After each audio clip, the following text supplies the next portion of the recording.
Kimyo sanoati va oliy ta'lim integratsiyasini yangi bosqichga olib chiqishga qaratilgan muhim loyiha intellektual kimyo texnologiya tizimlari Ilg'or muhandislik maktabi rasman ish boshladi. Batafsil navbatdagi lavhada.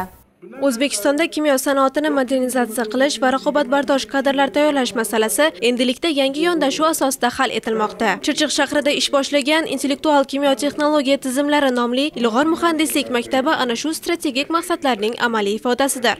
O'quv jarayonida ham dual ta'lim shaklida 5 ta korxona bilan biz shartnoma imzolandik. Mana shu shartnomalar asosida talabalarimiz, magistrantlarimiz ishlab chiqarishga ham jalb qilinadi. Bu yerda nafaqat tahlillar amalga oshiriladi, balki yaratuvchanlik, ijod ham amalga oshiriladi.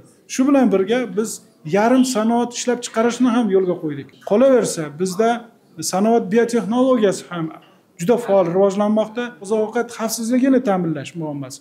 Bu sohada ham bizda yirik fakultet bor. Ushbu maktab kimyo sanoati uchun amaliyotga yo'naltirilgan, zamonaviy va xalqaro talablarga javob beradigan muhandis-texnologlar tayyorlashni maqsad qilgan. Ta'lim 2 yillik magistratura shaklida tashkil etilib, birinchi bosqichda nazariy bilimlar, ikkinchi bosqichda esa hamkor korxonalarda amaliy tayyorgarlik olib boriladi. Muhandislik maktabi doirasida bir qator zamonaviy ilmiy laboratoriyalar ham tashkil etilgan. Birinchi navbatda aytib o'tishimiz lozim bo'ladi. Chirchiq industrial texnopark hududida hozirgi kunda 20 dan ortiq xorijiy va O'zbekistonlik ishlab chiqarish korxonalari mavjud.